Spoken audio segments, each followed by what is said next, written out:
All right, today we're talking about ladders and ladder safety. Remember, this is a review for the class you've already had, but this is not every safety feature that's out there or even every bit of training you possibly get. Please spend time getting that training for your environment you're going to be in. We're going to go over some of the safety features we have for our company and what we like to see. The first thing we want to go over is basically situational awareness. I think this is one thing that people forget all the time. Look at your environment that you're in. Let us know when there's something maybe on the bottom of the ladder here. So we've got stuff stacked all up. If you're walking down here and you got pipe all piled up at the bottom of the ladder, that's going to be a problem. Also, one thing that a lot of people don't think of is up above the ladder. Are you going to ram your head into a pipe? Or are you going to run your head into the main power lines for the house? Whatever that might be. And then side to side. Where am I stepping off on the ladder on both sides? Do I have a decent platform to step off on? Is it safe? Is the roof covered in leaves maybe? That kind of a situation. So that's kind of I want you to kind of look at your environment. Then look at the ground. Is the ground level? Are we dealing with something where we've got stairs we may be on?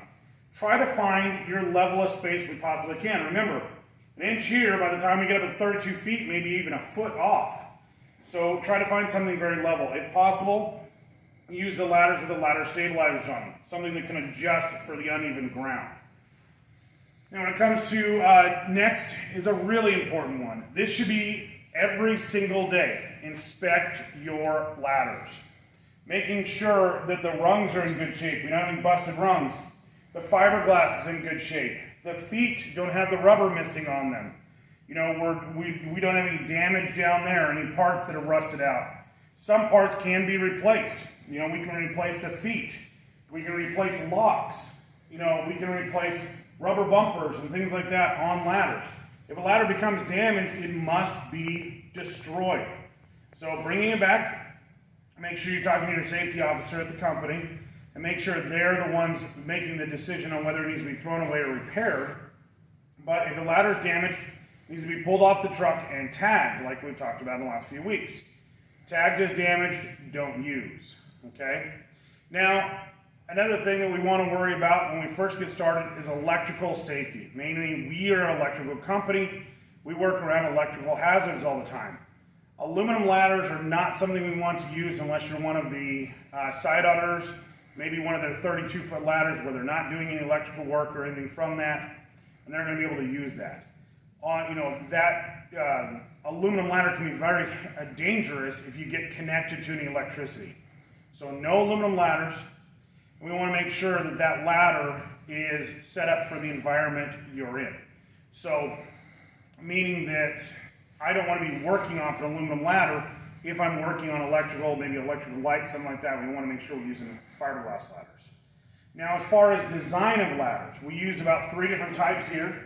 We have your A-frame ladder style, which is a self-supporting ladder. We have the full-size extension ladders, and then we have the platform ladders in the shop. We do not allow ladders like this, extension type ladders or single ladders to be used inside the shop. At that point, we want to make sure that we're not using them on the really slick concrete. Outside, okay, inside, no. So we want to watch out for that. As far as A-frame ladders, they're to be used only inside the shop and when we're out in the field. So when it comes to our next thing, we want to make sure ladders are rated to that 300-pound rating, a professional rating. So all of our ladders are at least 300 or 375 for the different types of ladders that are out there. Once we've got the ladder where we want it, we've got it up on here. Remember, ladders like this are a 2-person ladder. We want somebody to support the ladder at the bottom, and then making sure that as we're going up and securing the ladder, until the ladder's secured, that's a 2-person ladder. So the one thing we want to make sure is we do the angle that we want to have proper on the roof. We use the 1-to-4 ratio, meaning that every 4 feet we go up, we want it to come 4 feet back. If you'll swing around to this side real quick. So when it comes to that, we're actually talking about the edge of the roof coming straight down. So imagine this strap basically coming down. We're not measuring off the wall here, we're measuring straight down off the ladder here into the bottom of the feet. Now a couple tricks we can use to do that is to sit there and use the feet themselves. The flat part of the feet, we can sit there and measure off and make sure we've got a level surface coming right off the feet. That puts us at the right angle, you know, so if we're having that kind of a situation. Now when it comes to another easy technique, I can take my feet, put them at the edge of the ladder here, at the very bottom, and I can stick my hands out. That's kind of where we want to be, that 74-ish degrees. So I can either take my palm of my hands or my fingers here, and I'm feeling pretty good about that, making sure we're set, okay? Once we've got that done, we want to talk about kind of the safety features we want to add to our ladders to help us with that. The big one on top is our ladder hooks, or ladder horns, okay? Those guys are going to be very important for the use that we run into all the time. And they're commonly called gutter guards. So gutter guards meaning something that's going to protect us, the gutter on the customer's roof. You know, you'll see a lot of accidents happen when the gutter crushes in because they've leaned the ladder up against the gutter finally gives way or falls off completely, and then we have a problem. So the other thing we want to watch out for is if we've got the gutter guard on there, that we're replacing our tips. These are replaceable. You can purchase them and just go ahead and put them on. Also, we can spin them. They got 4 sides. We can keep spinning and make sure you're taping them on so they don't fall off like this one did. This one's in our repair shop here. Next item that's really important. We want to make sure you're wearing your ladder gloves. So that glove goes on the very top and protects a couple things. Not only does it protect if you're leaning up against the side of the house, we must have these. So if you're leaning it up against the side of the house, you have to have these. That also goes with our angle, our A-frame type ladders. We're not allowed to use them as a leaning ladder unless they have the designed rubber bumpers already on them. So we don't want to use them in this configuration here. These are standalone ladders. They must be used that way. As far as the rubber bumpers, they need to go on top, and that protects the wall itself, and also protects us from slipping off the wall, side to side. Gutter guards also are a really big help for that. Now when it comes to, height of ladders, we want to make sure that we have at least 3 foot above the roof. Now we don't want to have 6 feet above the roof. We really want that 3 foot. That runs into, on average, not a guarantee, but usually 4 rungs of a ladder. I hear all the time 3 rungs. It's 3 feet, not 3 rungs. So usually 4 rungs works really, really well. And then we're, assessing that.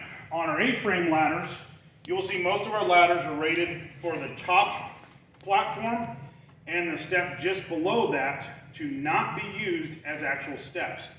We're not to be on top, and we're not to be on that first step. Now we get into these little bitty ladders, they're designed to step on top, so that's okay. But we want to make sure that that ladder's rated for that 300-pound rating and all that kind of information here. The other thing we want to make sure is that we can still read our ratings on the side, what the actual rating for the max height is, and the 300-pound rating. All that needs to be kept intact. We can't spray over that with our name or anything like that. We want to make sure those are intact. Next thing here, ladder, tying yourselves off to the ladder, or to the house. 1, do not tie yourself to the gutter. The gutter is not a supported item or structurally sound.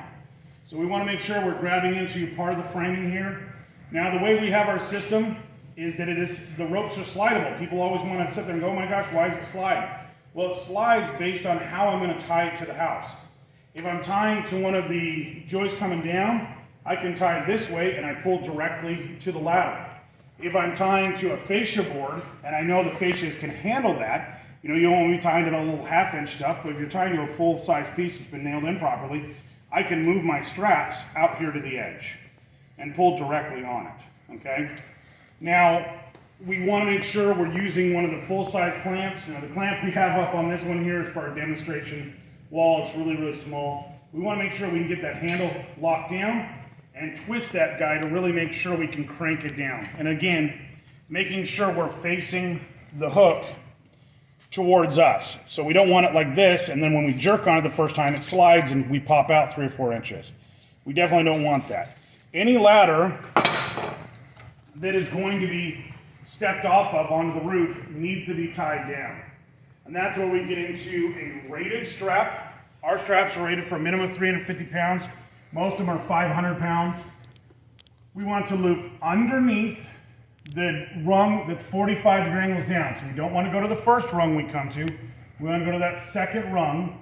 We're going to come down underneath and out the outside and then tied in. These are not Velcroed on or anything else. This is a rated strap. So we want to do that and do it on both sides. This does a few things. One, it helps keep the ladder from kicking out.